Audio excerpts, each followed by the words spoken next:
کیونکہ 11ویں شریف کا موقع ہے، اس لیے میں دو باتیں 11ویں شریف کے حوالے سے اور غوث اعظم کی شان اقدس میں پیش کرتا ہوں۔ دیکھیے، یہ جو 11ویں شریف منائی جا رہی ہے، اس کے بارے میں اکثر و بیشتر لوگوں کو علم نہیں ہے کہ 11ویں شریف دراصل خود غوث اعظم رضی اللہ عنہ منایا کرتے تھے، اور وہ اس طرح کہ ہر چاند کی 11 تاریخ کو بعد نماز عصر سندھی مرغے کی بریانی پکا کر اس کا لنگر کھلایا کرتے تھے۔ اور اس کی وجہ تسمیہ یہ، جب رقت نظر سے اور بچشم غور اس بات کا جائزہ لیا جائے تو معلوم ہوتا ہے کہ 11 تاریخ کو بعد نماز عصر تاریخ 12 لگ جاتی ہے۔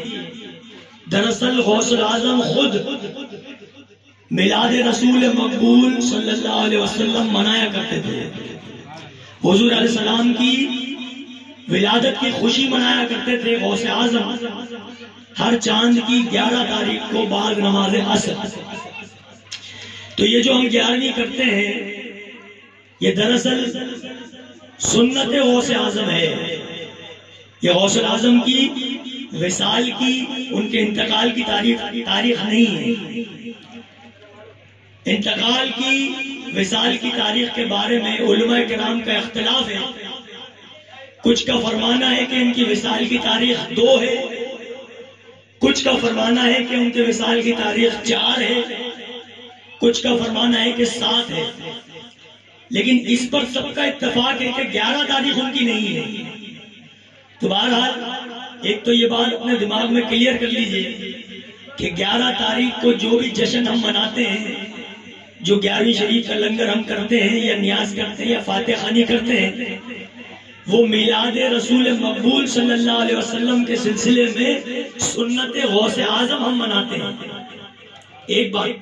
دوسری بات یہ کہ بچپن سے لے کر اب تک ہم نے سیرت غوث اعظم کے بہت سارے واقعات سنے ہیں اور علماء کرام سے سنتے رہتے ہیں، لہذا میں واقعات بیان کرنے کی طرف نہیں جاؤں گا، بلکہ یہ کہ تعلیمات غوث اعظم کی طرف چاہتا ہوں کہ آپ کی تھوڑی توجہ آ جائے، تاکہ ہم حق ادا کر سکیں اس کا کہ جس سلسلے میں ہم داخل ہیں۔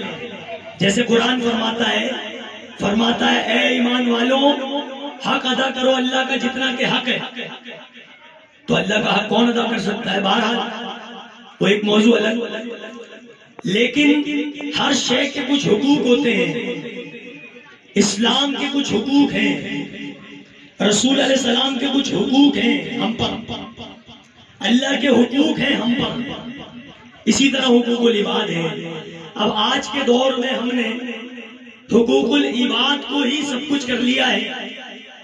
سب سے پہلے ہم نے حقوق عباد کو آگے رکھ دیا ہے، جبکہ تمام معاملات سے پہلے، ہر شے سے پہلے حقوق الہی ہوگا، اس کے بعد حقوق رسول ہوگا، اس کے بعد پھر دوسرے حقوق ہوا کریں گے۔ لیکن یہ کہ ہماری بدنصیبی ہے، بدقسمتی ہے، بدعقلی ہے کہ ہم نے ہر شے سے اول حقوق العباد کو لا کر کھڑا کر دیا ہے۔ اب ہم ہر بات میں کہا کرتے ہیں کہ بھائی پہلے حقوق العباد ادا کر لو، پھر بعد میں اور کچھ دیکھنا، حالانکہ یہ بات بالکل غلط ہے۔ سب سے پہلے حقوق الہی، اس کے بعد حقوق رسول، اس کے بعد تمام تر حقوق جو بھی کچھ ہے۔ تو بتانے کا مقصد یہ عرض کرنے کا کہ غوث اعظم حضرت شیخ عبد القادر جیلانی رضی اللہ عنہ کامل ترین، روشن ترین شخصیت ولایت ہے، اور غوث اعظم فرماتے ہیں، میں ان کی شان میں 2 جملے عرض کر رہا ہوں، نوٹ کر لیجئے۔ فرماتے غوث اعظم بیک وقت جتنے اولیاء کرام روئے زمین پر موجود ہیں ان تمام میں جو سب سے بلند مرتبہ ولی ہیں وہ ہے قطب، اور ایسے تمام قطبوں میں جو سب سے بلند مرتبہ قطب ہیں وہ ہیں قطب الاقطاب۔ پھر فرماتے ہیں ایسے جتنے ہی قطب الاقطاب ہوں ان تمام میں جو بلند مرتبہ ہیں وہ ہے غوث، اور فرماتے ہیں تمام غوثوں میں جو سب سے بلند مرتبہ ہے وہ ہے غوث اعظم۔ آپ سمجھیے کہ کتنا بلند مرتبہ۔ فرماتے ہیں غوث اعظم خود اپنے بیان میں فرماتے ہیں عرش پر نبی علیہ السلام کا قدم مبارک رکھنے کے لیے میرا کندھا استعمال کیا گیا، لہذا میرا قدم تمام اولیاء کی گردنوں پر آ گیا۔ تو کتنے بلند مرتبہ۔ فرماتے ہیں غوث اعظم اپنے اہل بیت سے، اپنے مریدین سے، اپنے معتقدین سے فرماتے ہیں میرے مرید تو میرے ساتھ چنگل مار۔ چنگل مارنے کا مطلب ہوتا ہے پنجے سے پنجہ جوڑ لینا۔ فرماتے تو میرے ساتھ چنگل مار اور مضبوط ہو جا، خدا کی قسم میزان پر میں تیرے ساتھ کھڑا ہوں گا۔ تو غوث الاعظم ایک موقع پر فرماتے ہیں مجھ پر ایک ورق، ایک صفحہ جس کو ہم کہتے ہیں نا صفحہ، کسی کاپی کا پیج، فرماتے ہیں ایک ورق مجھ پر پیش کیا گیا جس میں میرے تمام مریدین اور قیامت تک میرے سلسلے میں جو لوگ آنے والے ہیں ان تمام کے نام تھے، اور مجھ سے فرمایا گیا ہے غوث اعظم ہم نے ان تمام کو آپ کی برکت سے بخش دیا ہے۔ تو یاد رکھیے کہ لیکن غوث اعظم نے مریدین کے بارے میں فرماتے ایک موقع پہ غوث اعظم فرماتے میرے نیک مرید میرے پیراہن میں ہیں، یعنی میرے لباس میں ہیں، مجھ جیسے ہیں، میری طرح چلتے ہیں، میری طرح کھاتے ہیں، میری طرح سوتے ہیں، میری طرح ریاضت کرتے ہیں، عبادت کرتے ہیں، میری طرح مجاہدہ کرتے ہیں۔ فرماتے ہیں کہ میرے نیک مرید میرے لباس میں ہیں اور گناہگار مریدوں کے لباس میں میں ہوں۔ اس کا کیا مطلب ہوا کہ اب جیسے ہم کہیں جاتے ہیں، معلوم ہوا کسی کوتوال نے، کسی پولیس والے نے، کسی سارجنٹ نے ہم کو اگر روک لیا تو کیا کہتے ہیں یہ کارڈ ہے بھائی، میں پیر صاحب کا آدمی ہوں، ذرا جانے دیجیے مجھے۔ کہا کرتے ہیں نا اکثر کسی بڑے آدمی کا، کسی منسٹر کا، کسی کا نام لیتے ہیں فلاں شخص کا آدمی ہوں، تو فرماتے غوث اعظم گناہگار مریدوں کے لباس میں میں ہوں، یعنی میرا نام لے کر بچ جاتے ہیں۔ لیکن غوث اعظم فرماتے ہیں، ہمیشہ یاد رکھیے، غوث اعظم فرماتے ہیں کہ میرے جس مرید نے نماز نہیں پڑھی اس سے میرا کوئی واسطہ نہیں، وہ میرا مرید ہی نہیں۔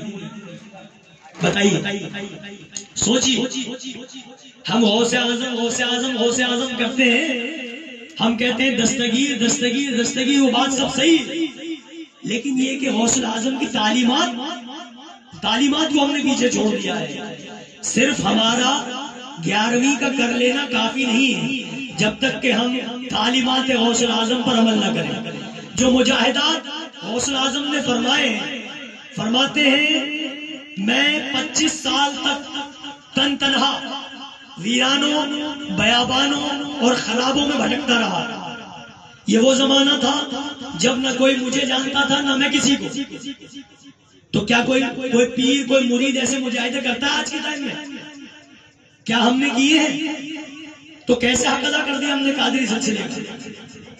مرشد اس لیے ہے، ولی اس لیے ہے، غوث اعظم اس لیے ہے کہ ہم ان کے نقش قدم پہ چلتے ہوئے اللہ سے قرب تلاش کریں۔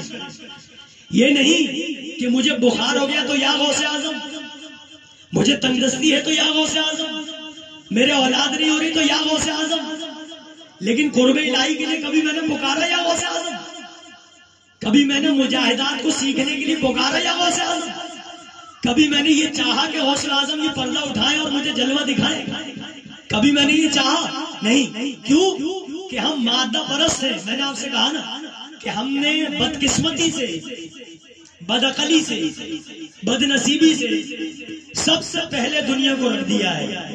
سب سے پہلے حقوق العباد ہیں. سب سے پہلے ایک آدمی اپنی اولاد کو دیکھے گا، پھر اپنی بیوی کو دیکھے گا، پھر اپنی ماں کو دیکھے گا، پھر اپنے باپ کو دیکھے گا، پھر پیر صاحب کو دیکھے گا، پھر رسول علیہ السلام کو دیکھے گا. یہ قاعدہ صریح غلط ہے. اپنے دماغوں کو کلیئر کیجیے. یہ قاعدہ مومنین کے لیے نہیں ہے، منافقین کے لیے ہے. مومنین کا قاعدہ سب سے پہلے وہ اللہ کو دیکھے گا، اس کے بعد وہ رسول اللہ صلی اللہ علیہ وسلم کو دیکھے گا، اس کے بعد وہ مرشد کو دیکھے گا، اس کے بعد وہ تمام حقوق العباد کو دیکھے گا. یہ مومنین کا قاعدہ ہے. تمام اولیاء کرام اور ائمہ کرام اور علماء کرام سے آپ دیکھ لیجئے، یہ تمام تر قاعدے ثابت ہیں. تو ہمیشہ یاد رکھیے، میرا بتانے کا مقصد یہ، نکتہ چینی کرنے کا مقصد یہ ہے کہ ہمیں چاہیے کہ ہم تعلیمات اولیاء پر آئیں. قرآن کہتا ہے الا ان اولیاء اللہ لا خوف علیہم ولا هم يحزنون.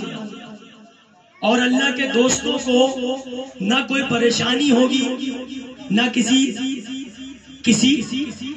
کسی خوف سے، کسی پریشانی سے دوچار ہوگی. اسی طرح دوسرے موقع پر فرماتا ہے قرآن، فرماتا ہے اللہ ولی الذین آمنوا یخرجهم من الظلمات الی النور. مطلب اس کا مطلب یہ ہے اللہ جن کا دوست ہے انہیں نکالتا رہتا ہے اندھیروں سے روشنی کی طرف. تو ہمیں پہلے دعویٰ کرنا ہوگا کہ ہم اللہ کے دوست ہیں. غوث اعظم، اب یہ غوث اعظم سے ہی پوچھ لیجئے، غوث اعظم سے ہی پوچھ لیجئے کہ دعویٰ کیسے کیا جائے اور دعوے کے بعد کیا ہوگا. تو غوث اعظم فرماتے دعوی محبت پر بلا مسلط ہے. فرماتے غوث اعظم اللہ فرشتوں کو حکم دیتا ہے کہ فلاں شخص کو اٹھا دو اور فلاں شخص کو سلا دو. تو فرماتے غوث اعظم جس شخص کو اٹھانے کا حکم ہے وہ اس لیے کیونکہ اس نے محبت کا دعویٰ کیا ہے. اب اسے آزمایا جائے گا، اب اسے دیکھا جائے گا کہ وہ کیا کرتا ہے.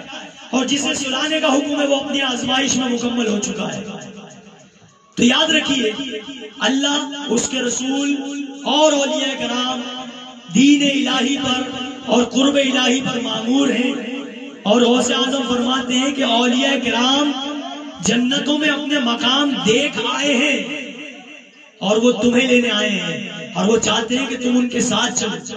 لیکن ساتھ چلنے کے لیے پیروی ضروری ہوگی، عمل پر عمل ضروری ہوگا. یاد رکھیے کہ یہ ہمارا محفلیں کرنا بے وجہ ہوگا اگرچہ ہم تعلیمات پر عمل نہ کریں. ہمارا یہ سما کرنا، ہمارا فاتحہ کا پڑھنا، ہمارا لنگر کا کرنا، ہمارا نیازوں کا کرنا بے وجہ ہے اگرچہ ہم تعلیمات غوث اعظم پر عمل پیرا نہیں ہو سکتے. مولا مجھے اور آپ کو قوت، ہمت، طاقت عطا فرمائے تاکہ ہم نفس امارہ، نفس لوامہ سے نپٹتے ہوئے، شیطان مردود کو مغلوب کرتے ہوئے تعلیمات قادریہ پر، تعلیمات غوث اعظم پر اور تعلیمات مرشد پر عمل کر سکیں. آمین.